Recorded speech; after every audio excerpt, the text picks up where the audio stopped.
Hello, guys. Welcome back to another episode of Unfiltered with Nikki Dawson.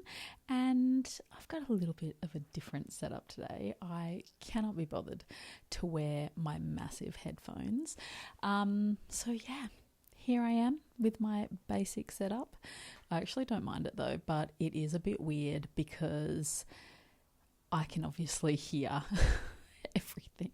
The headphones definitely block it out a bit. I don't know, it's just like a bit of a better sound. But anyways, we're here. I recorded a Reddit series earlier today. I am getting back into that. And I need to be more on top of doing my weekly podcast. I really, really do. But it's just been hectic lately. Life has just been hectic. And I'm sure if you listened to last week's podcast, you would definitely know that. I am feeling a bit better this week, which is really good. So let's do a little recap of the week, shall we? So over the past week, I have actually increased my dose of my anti-anxiety medications, which has been actually really good. I know that it takes potentially up to 6 weeks to see a change in sort of like your anxiety levels with an increase in dose or even commencing medication. But honestly, I felt better after the first dose, so I actually doubled my dose. And when I first started taking that medication, I was advised to increase to that particular dose range, but every time I did, I would get massive headaches. I would become really nauseous and just generally like unwell, like lethargic. So I tried it a few times because I felt like the medication it was like taking the edge off, but wasn't completely having like its full effect. So the other day, I think maybe because I have been so highly strung lately and so anxious, it's just worked out. I don't know. And I haven't had headaches. I haven't had any of those sort of like side effects that I previously have when I've tried to increase the dose in the past. So I am feeling a lot better, so much better. I mean, I was feeling a little bit depressed today actually, but that was only because my back was in so much pain. So that's another story. So last week my back started hurting after a run and it has continued. This morning I did a back session and it obviously irritated my back, even though some of my exercises I did decrease the weight, but a couple of them, like it definitely was agitating my back injury. So yeah, my leg day the other day didn't really do much, except I noticed that I was quite weak in my left side, like when I was doing glute exercises, and I thought that was a little bit weird. I was like, it potentially is like a glute issue as well. I'm sure that it is, and it's like all connected. But yeah, definitely the back workout today was the biggest trigger for the back pain. So it is amazing that I'm actually sitting down and doing this right now, because this morning there is no way that I could sit on my butt. Like my tailbone area was really hurting a lot. But I got work done this morning. I walked on my walking pad so like the first lot of work that I did was 80 minutes, and then I went off, had some breakfast, came back, and then I think I went on for like another 70 minutes or something. And by that time I'd finished all my work. So yeah, that was good. I had to go and take my mum grocery shopping, and I decided I wanted to pop into H&M as well. And we were walking around Carousel for a little bit. That really aggravated my back. I don't know why, because walking on the walking pad was really good for my back, but I don't know if the pace was different when I was at the shops or what it was, but it really aggravated it. and I was feeling really tired. Mum was being very behavioural today. She was being a bit naughty, and I was in pain, and I was just like, oh my God, I can't deal. Like, if at some point we have kids and I'm like this, if I'm in pain, I'll be like ready to explode. Like, I really don't like getting upset with my mum, and I never do. I honestly am very, very patient with her. Like, a lot of people will say that about me. I'm very patient. But yeah, I just keep quiet. Like, I won't speak. And if she says anything to me that's like a little bit snappy, or like when she's having her little tantrums as well, I just literally, I don't engage. I don't say anything, which I think is probably a good way to be, a good response, because then she doesn't become even more heightened. But she's very aware still. So she does make comments that, like, sometimes when Dad is in a bad mood, she will say things like, oh, he's not talking to me, or he's upset with me. So she does have that awareness. And I would just hate for her to feel uncomfortable around me, even though it's not really her fault. And I'm not usually like that. Like, I mean, I was just in so much pain today, and I was just over it. I was like, okay, I think I need to leave now. Like, once we'd unpacked the groceries, I was like, I need to leave now because I'm really sore and I need to go and rest. And Mum was like, okay. Like, she was understanding of that. But I don't think I'd ever like fully snap or anything. Like, it's just not really in me to do that to her. I just could never. When we go grocery shopping, she knows exactly what she needs. She's so funny. She has memorized like where things are in the aisles, because she doesn't know the names of things. She's got that word finding difficulty, and she just memorizes where everything is in the aisle. And she'll like, she has little jelly cups with fruit, and she remembers which end of the aisle it's on, but she kept on going to different aisles, and she's like, I know it's here somewhere. And then like eventually she's like, there it is. She's so, honestly, so cute. Otherwise, like, Dad is well. He seems really good. And what else has been going on in the week? I've still been training daily, like 5 days a week, and I've been walking a lot. I got my walking pad back. So I'd lent my walking pad to my sister-in-law for a while, because she wanted to see if she would like it and if she was going to invest in one. So I lent it to her for a little bit when I wasn't really planning on using it. But then I messaged her the other day. I was like, look, I have this back injury and I really can't sit down for too long. So, and I need to do some work. Can I have my walking pad back? And I felt bad for asking, because she had really been liking using it. But I was like, sorry, I really need it now. And honestly, I don't think that I would have coped so well if I didn't have the walking pad. So that's been really, really good. I honestly have been doing like 2.5, 3 hours a day, which has been good for mobility. But I don't think I'll be doing any back workouts anytime soon. I did go to the physio the other day, and there is some suspicion that it may be disc related. Maybe I've upset one of my discs. So I really do need to be taking care of it. And I'm going back on, well, I haven't booked the appointment, but I'm going back on Saturday, hopefully. And hopefully we sort out a plan. I need like modification of my current exercises that I'm doing so that I can continue to train. Like, if I need a rest, obviously I need to rest, but I would like to continue training where I can, because as you know, training is a huge part of my life, and I do it a lot for my mental health. And, you know, one of my goals has been to increase my strength in the gym, and I feel good when I'm strong, when I'm lifting. And if I can't do that, I think I'll just go mental. I need it.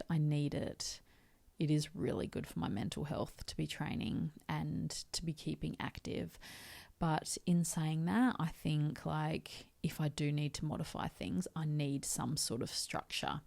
I'm a very structured person like that. So even if I did just do like walking or cardio or steps, like as in stairs, then I would have to incorporate that in and say, okay, I'm going to do like half an hour of the stairs every day, and then I need to get in my 10K steps every day. Then easily I would be content with that because I'm still keeping my body active, but it's not that challenge of resistance training. I'm really hoping that we can work something out and that I can do something, but yeah, I'm a little bit worried, to be honest. But at the end of the day, if I don't take the time now to recover properly, then it's obviously going to be a longer time period that I'm going to be down for and I might not be able to exercise for. So I would hate to be faced with having to rest for like 2 months or whatever. Like, honestly, that cannot be happening. That cannot happen to me. So yeah, I do need to be a bit more sensible, I think. I just want to go hard all the time. I can't help myself. But anyways, we'll see what happens when I go back. So there is something that I wanted to talk about in this episode as well, and that is the ideal body. So as you know, in my previous episodes, I have talked a lot about how previously I was always chasing the aesthetic, and that was the main reason behind why I got into the gym and why I was dieting as well. So when I was 21, I started at the gym because at that time I was quite focused on my appearance, and I did have a lot of disordered eating patterns as well, and going to the gym was something that I could do to improve my physique as well. So I thought, actually, and I had some sort of like Fitspo in mind. So some fitness models on Instagram and Pinterest and all whatever else. Like, I think it was only Instagram and Pinterest that I used back then. And I had like my vision boards and what I wanted to look like. And that was what I was chasing the whole time. And I really never, ever felt satisfied with what I looked like. I would even say up to the point of when I started dating my husband. So that by that point, it was maybe about 7 years that I had been in the gym, and I had been very conscious about my eating, and I was eating very healthy.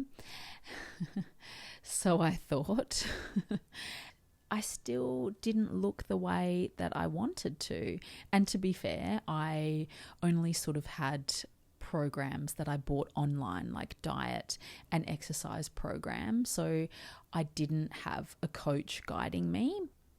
Yeah, I mean, that may have been part of it as well. But I never got to the point where I felt content in my body, no matter how much it had changed. I always wanted more. People would often comment on my body and say that I was looking good or looking lean or whatever, but I could never see my body the way that anybody else did. I was honestly just never satisfied. Anyway, carrying on, I think when I started dating my husband, then boyfriend, I became a bit more accepting of my body, but still I was chasing those sort of aesthetic goals. But I think a lot of people do say you shouldn't rely on someone to make you feel differently about yourself, but I was in a really, really toxic headspace at that time, and I really hated myself overall. Hated my body. Well, actually, hate is a really strong word. I didn't like my body. I didn't like myself. I wasn't comfortable with the person that I was. I think when I met my husband, he just made me feel good about myself. He made me feel like I was just enough. I was good enough just being me, which was amazing for my mindset, and things definitely did change. But I still wanted to look a certain way. I still had that in my mind. But I was getting better. I was being a lot kinder to myself. I definitely felt a lot more confident in my body, for sure. I'm not saying everybody needs somebody to make them feel that way, like a romantic partner. I did have support from my friends, and it also helps if you are surrounding yourself with the right people, not just like a romantic relationship. So say if you have friends that are very into the gym and they're obsessed with their appearance, of course you're going to feel the same way. So, I mean, trying to maybe be a bit more selective in that way, and surrounding yourself with people that are going to have a positive impact on you. So I say that for every aspect of your life, no matter what it is, not just your body image, for every aspect of your life. Over the years, something that I've realized is, like, no matter how much my body changed, I was never, ever, ever content. Even though like people would be like, oh my God, you look amazing. And I'm like, really? And I probably sounded like a real dick, being like, oh, you think so? Like I couldn't take a compliment. I really couldn't. I was one of those people. But I've turned a corner, and I'm definitely more accepting. I definitely love the way I am now. I'm very content in my body and what my body does. I've definitely learnt that because I've prioritized other things, not just trying to look good. Something that I do say to my clients a lot of the time, like say, for example, people might say, I've put on X amount of weight. I really want to get back to what I was previously. Like I would be happy when I'm at that weight. And I'm like, okay, how did you feel back then? Did you still want to change your body? And they're like, yeah, actually I did. And I've been there, definitely, especially when I was like a young teenager. I was very thin and I wanted to be thinner. And now I look back at those photos and I just think I'm sad for that girl that had that in her mind, that thought that she needed to be thinner. It just, yeah, it makes me sad. But thank God that I've come past that. Some people never do. And I do meet people like that, especially like older women that are like constantly talking about wanting to be thinner as well. It's like they've been the same weight for the past like 20, 30 years and they're still always in that dieting cycle, losing weight, putting on weight, back and forth, that unhealthy relationship with food, that unhealthy relationship with themselves. It honestly is no way to be. But like at the end of the day, it's not your body. Your body is not the issue. It is your mindset and it is how you think about things. Changing priorities is a huge thing, not just caring about what you look like. Because I'm injured at the moment, I have been annoyed at myself. I'm annoyed at my body for having this injury, and that being a limitation for my training. It makes me really appreciate when I can do the things that I do. I can bend over without pain. I can stand up for more than 20 minutes without pain.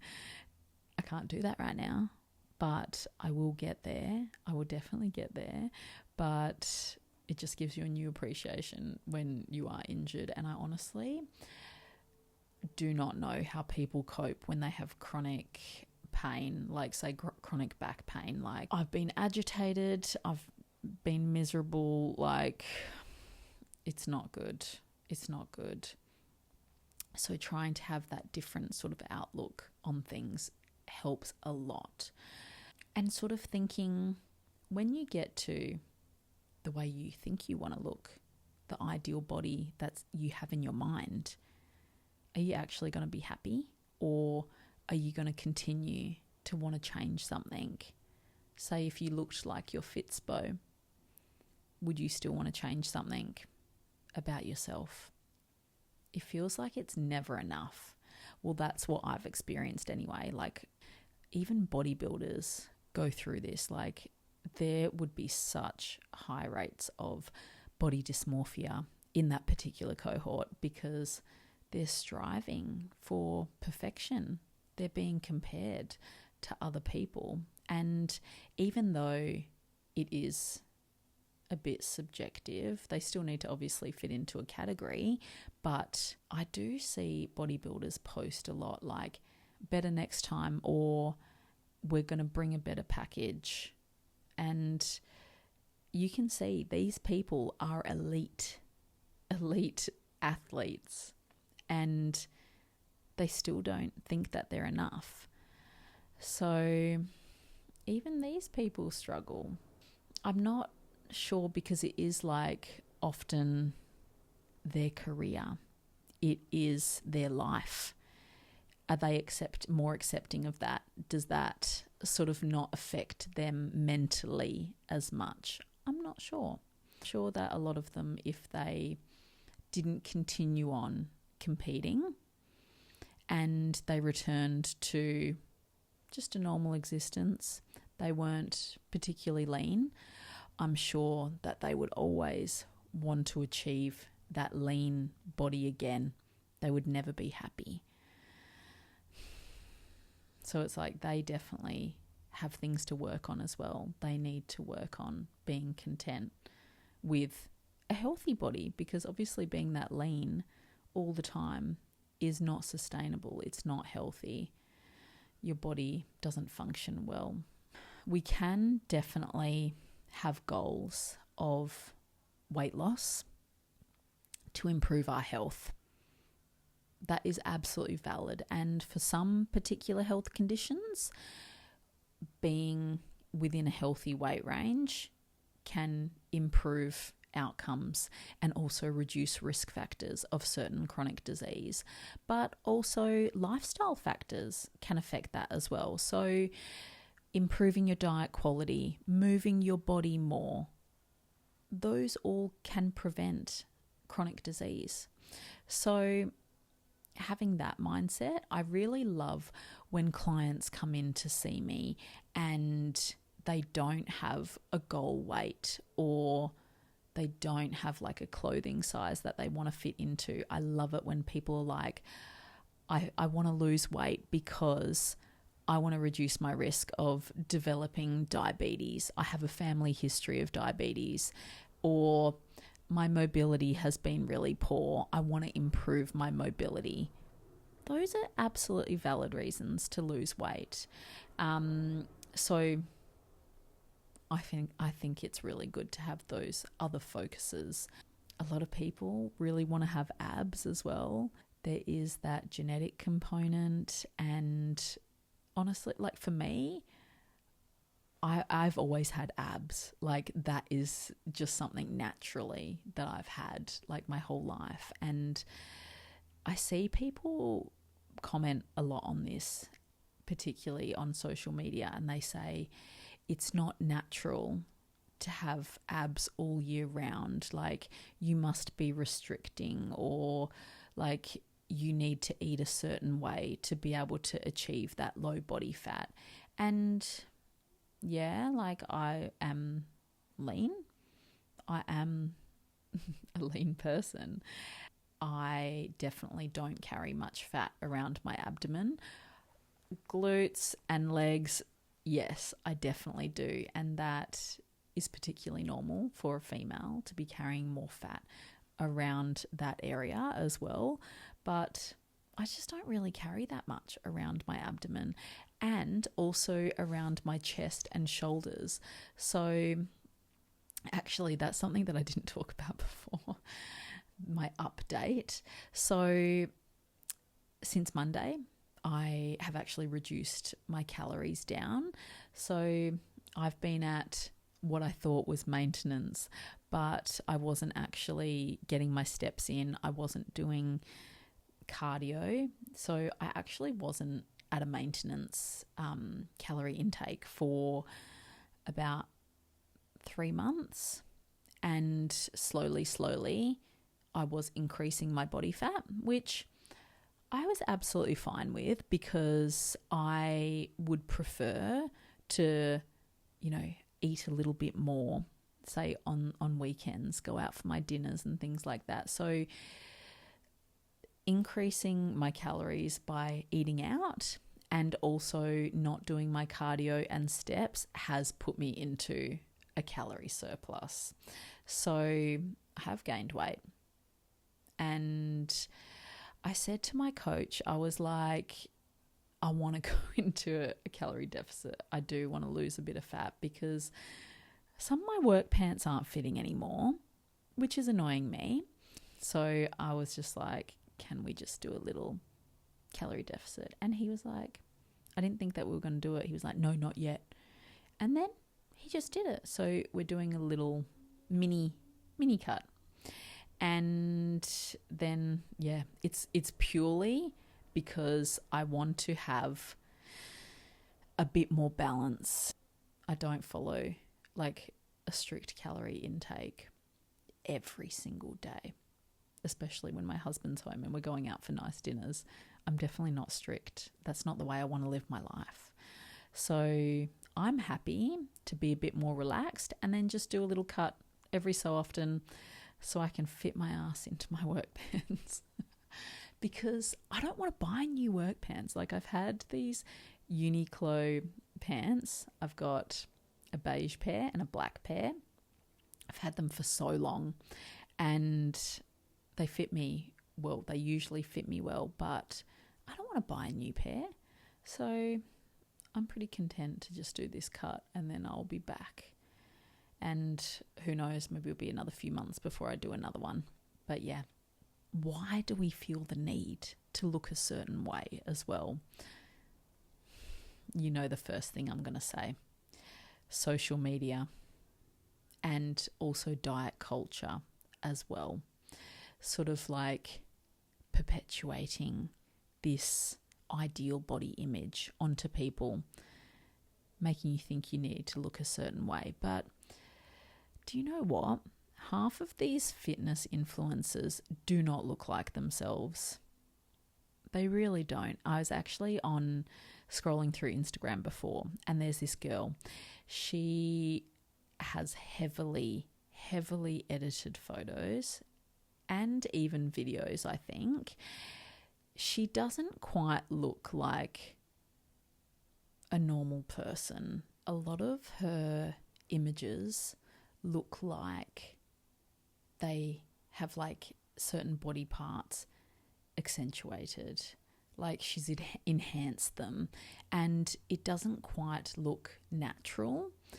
And it just makes me think, like, I know I have an eye for things. So when I look at these photos, I think, yeah, that does look edited. But a lot of people wouldn't pick up on these things. And it's really sad because these people are a huge part of the problem, editing their photos and videos. And I know I've said previously, if somebody comes on their social media and they're not talking naturally, like on their stories and doing videos, they probably don't look like that. But even then, people can edit things. Like, look at my face right now. Like, I oh, look under there. You can see all the pimples I have on my jawline. Like, I don't have a filter on this camera. Look at my face. Like, this is exactly what I look like.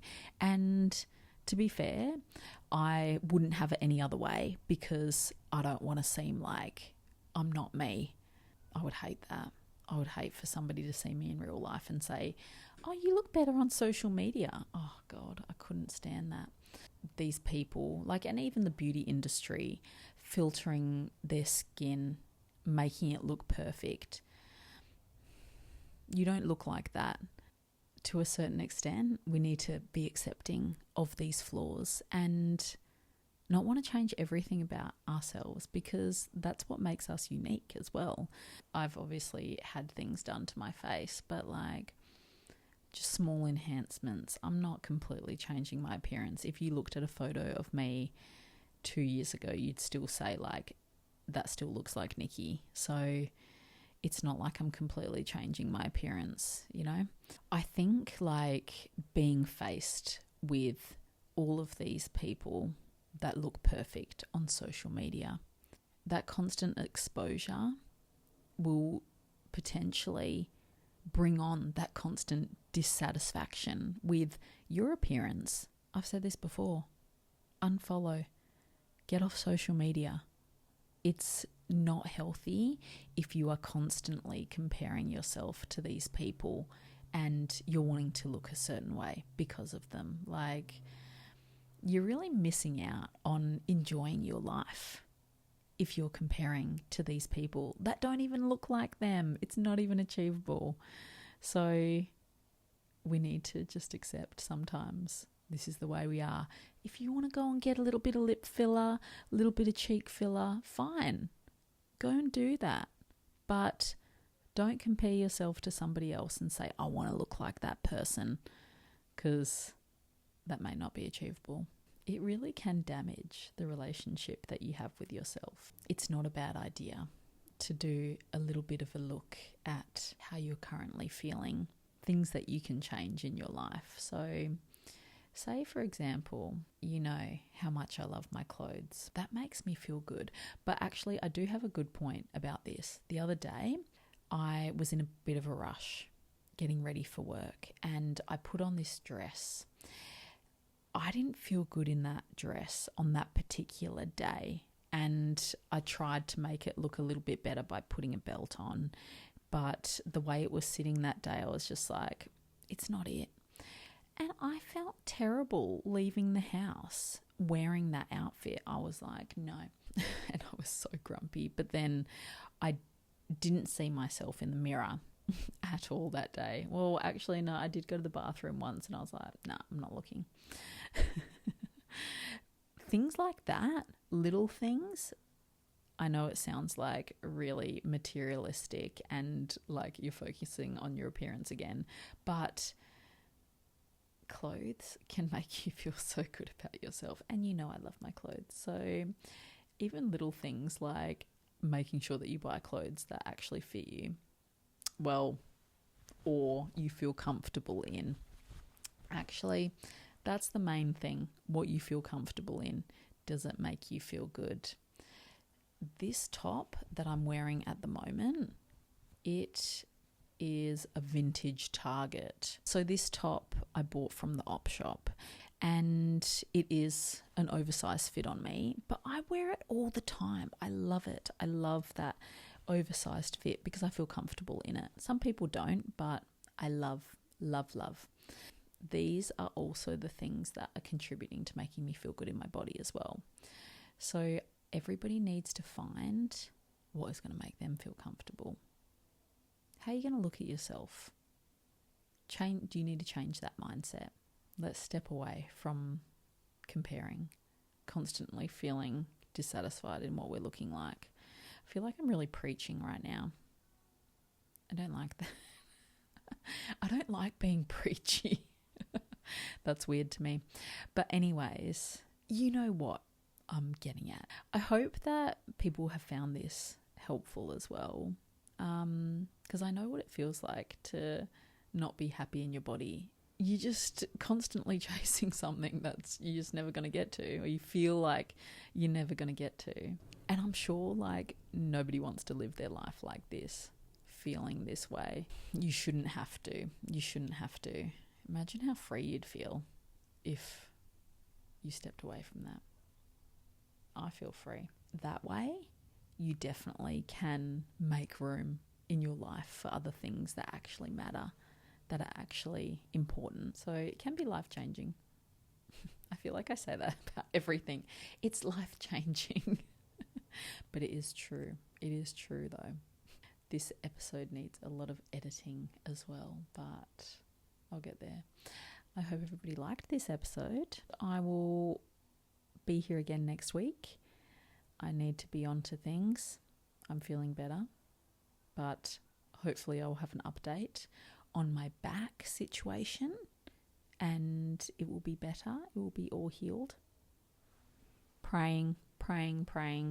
I just need to be a good girl and not do anything silly in the meantime. But anyways, we'll see.